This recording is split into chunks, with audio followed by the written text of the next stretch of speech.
मेरा दादा मरदा पे ओ मेरी इमदाद करो। ओ मेरा दादा मरदा पे कोई है कोई अल्लाह दे ना ते मेरे को पैसे देवण वाला। अस्सलाम वालेकुम भाईजान। वालेकुम सलाम रहमतुल्लाहि बरकातहू। क्या होता है भाईजान?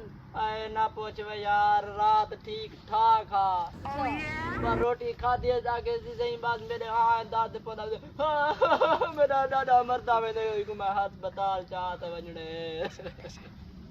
कोई थोड़ी जी इमदाद थी भी नहीं था, थोड़े जे पैसे मैं अस्पताल चाहते वजने हो मैं दादे को चाहता। मेरा दादा मर गए वो मरण वाला ओ मेरा दादा मरण वाला है वो। वालेकुम सलाम रहमतुल्लाह। मेरा दादा मरदा पे तो आपको पता क्या नहीं तू पूछा क्या है मेरा दादा मरदा पे तू आदि क्या है चाहिए मैं दादे को अस्पताल चाहते बनने थोड़ी जी मेरी इमदाद कर दे यार। मेरे को 5 रुपए वदन सब्जी गिननी है। को यार देख देख देख काट काट मेरा दादा मरदा पे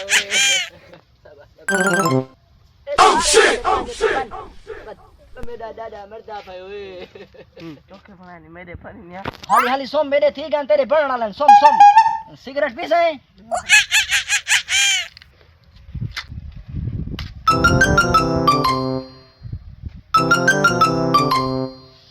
सिगरेट पी से सिगरेट। हां हां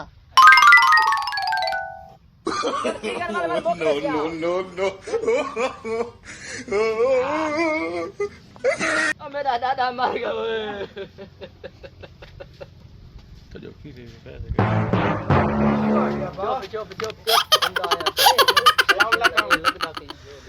मेरा दादा मर गए मरदा पे दिन रात को ठीक आ आधा बार रोटी खाते लस्सी पीते शाम उठू ते शाम को ये सवेरे आके दी बोतरा मेरे हाँ दादा मरदा पे मेरे को अस्पताल जा जाओ हुन तो हुन दा पता का नहीं सा थोड़ा थोड़ा है तो सही कोई मेरे को पैसे दी इमदाद करो जा कोई पैसे एंटा पैसे जा मैं अपने दादे को ताके मैं अस्पताल जा वना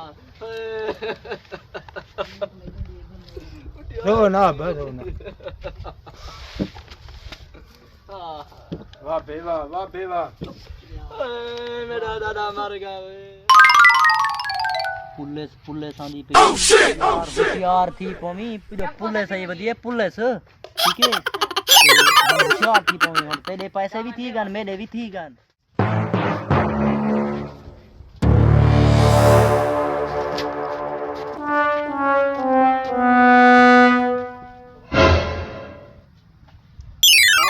फंदे फंदे ले बैठे हुए क्या भैया क्या लग गई है क्या है? मेरा दादा है दादा रात छोटी छोटी खा दी ऐसे होने वाला थोड़ा बीमार थी फिर अस्पताल चाहते बच्चा। ये क्या पैसे गिनना बेटे तू लुटी पट्टी पे किया चक्कर चले बैठे तू हैं ओए उड़ा वाला पैसे पैसे के पैसे नो